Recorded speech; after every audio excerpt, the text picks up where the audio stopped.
Jumping into the Porsche 911 Carrera RSR 3.0, one might be mistaken for thinking that you've accidentally sat inside a garden shed with a rocket attached to the back of it. We haven't, and it is indeed a car, and here we are on what is arguably more dangerous than Baghdad city centre, because this is a public server running the RSR 911 at the Nürburgring GP. Onto the brakes, we first are introduced to the fact that the car does indeed need warming up somewhat before the brakes take effect. This is a lesson that's better learnt offline, but why not learn it online in the context of a public server where you can ruin everyone else's day? The second thing you'll be introduced to with this vehicle is the fact that if you get on the brakes too heavy, the back end will come out. If you get on the accelerator too early, the back end will come out.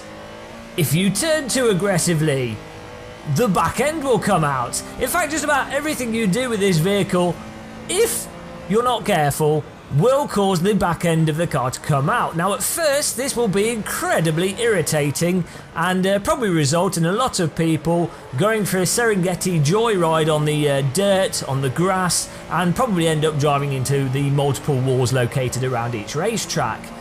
After a while though, and in this case after about 2 or 3 laps and a couple of hours of studying, it soon becomes apparent that you do actually get a really good degree of control with this car, and if you're delicate, as we say, like a ballerina with a broken ankle after taking quite a few ibuprofen, you will start to really appreciate what this vehicle can offer.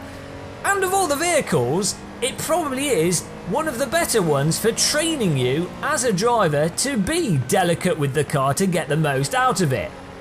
Now some might say there probably are more safe and less punishing ways to train someone how to be delicate with a vehicle, but this does get the job done, and it is really rewarding when you finally do get the delicacy just right and you're serving up lap after lap of high quality driving. In terms of grip levels, the car is surprisingly sticky, and you really will be taken aback by what pace you can take through some of the longer corners. When the car does give out on its grip though, you will find it slowly sliding out, and on occasion towards the mid to late part of a corner you might realise that you've just run out of track because you did indeed go into that corner too fast.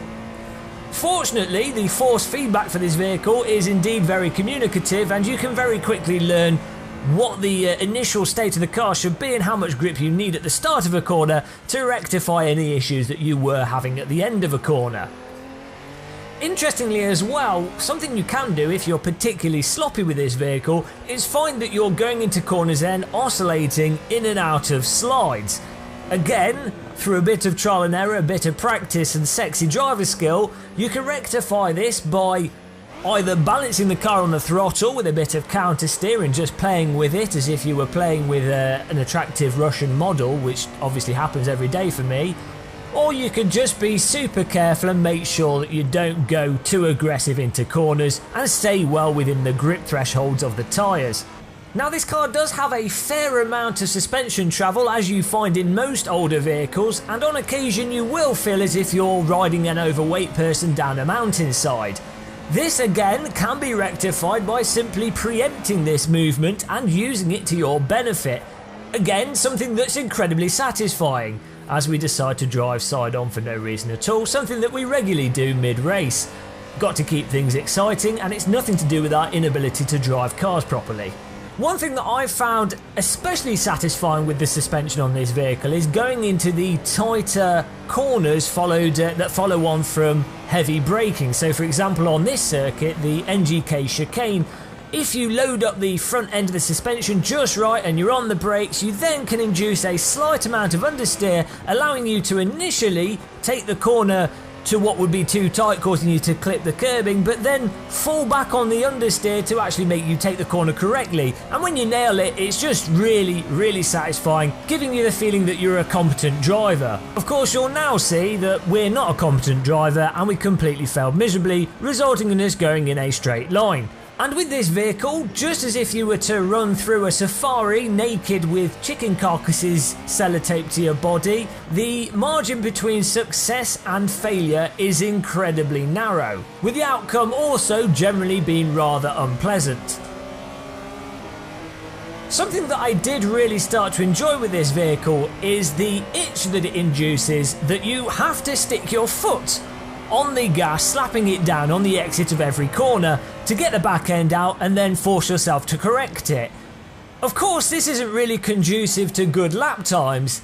It just happens to be really fun, and I defy anyone to do a more than 3-lap race in this vehicle without on at least one corner have to put too much gas down and then correct it for the sake of just doing it.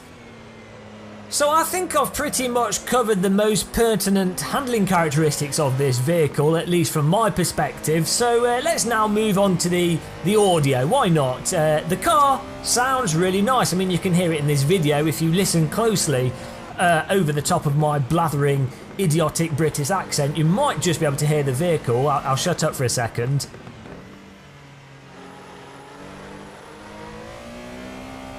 So the vehicle does have a really nice tonality to it, and if you're playing with good quality headphones or a good hi-fi, it certainly sounds a lot better than a lot of previous vehicles in ASSETTO Corsa. I still think there's room for improvement. I think AC lacks some of the crispness and clarity found in Automobilista and some of the other simulators on the market. Race Room as well has particularly good sounds with lots of its vehicles.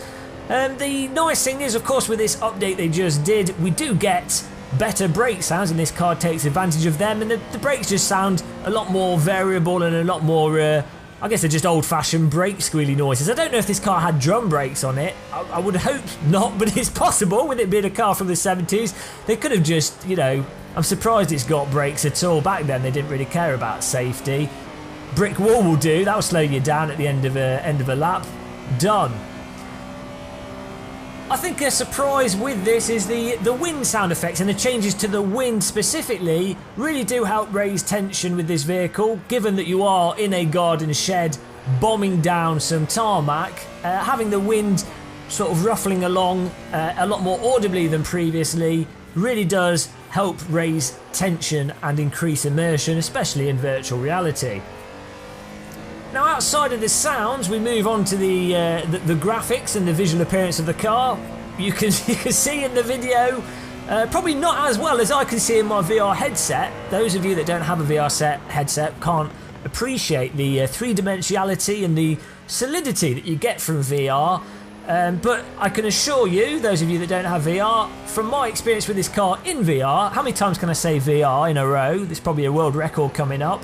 But you can really appreciate all the little dials, all the buttons. We always say this, but everything's really faithfully modelled. Especially surprisingly is the car seat to the right, or rather lack of car seat, but it's still got the rails there. So you could work out exactly what car seat you could put on this if you were planning on buying this car. In reality, you could probably measure it up with a virtual tape measure. All completely really useful things to have with a driving simulator. That's the kind of functionality that I look for. But really, the car is the ultimate garden shed to sit in and experience, and from VR you really do get that full musty, there's probably a spade in the corner garden shed experience. Kunos have completely nailed the interior of this car, and while the exterior, it just speaks for itself. I mean, just look at it. Who wouldn't want one of these vehicles? I'm sure lots of people had posters of them. Many children probably also had little toy versions that they drove around. Mind you, I'm not sure if I would want to take one of these vehicles out on a British road, as I'd probably end up pancaked between a lorry and the car in front. As like many 70s vehicle, I'm sure this has the structural rigidity of a cardboard box. Well, I'm sure there's worse ways to die than being flattened in a 911 Carrera, but there you go. Visually, it's a little bit off topic there, tiny bit off topic, and back around the world we come. Visually, the car is really nice. Fantastic job, kudos. Well done. Would look even better with OpenVR. The scale would be spot on then, because with Revive, the scale's not perfect. But, you know, we'll move on from that. Hopefully that's the next patch, please. Last of all, What else is there to say about this car? We've covered the visuals, the graphics, the handling. We've got new driver gloves, but that's separate to this vehicle. That's pretty much it, I think. What I'll do is I'll let the video run on as we set a new race best, I think. Those of you that can lap this car quickly are face palming against a brick wall, hoping that the damage to your brain will make this video appealing once again. But yeah, we'll let this video run to the end. Really fantastic car. DLC pack is awesome. Normally I really don't like DLC, but I like this Porsche pack. A lot of the cars in the Porsche pack do bring something unique to the sim, and you know, I'm a bit of an AC fanboy at the moment. So until more games have VR support, we're going to keep doing AC videos. Ultimately, all this video can really achieve is myself triggering your mirror neurons, and hopefully that's providing entertainment value. But if you haven't experienced this car, you really have to try it for yourself to understand what the excitement's about.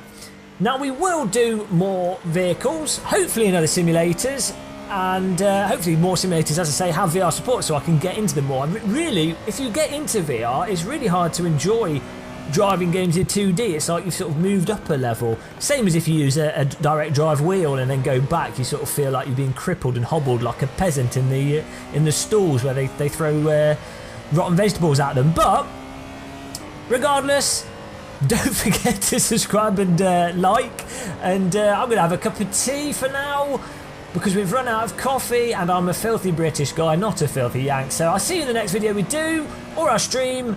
Until then, goodbye everybody.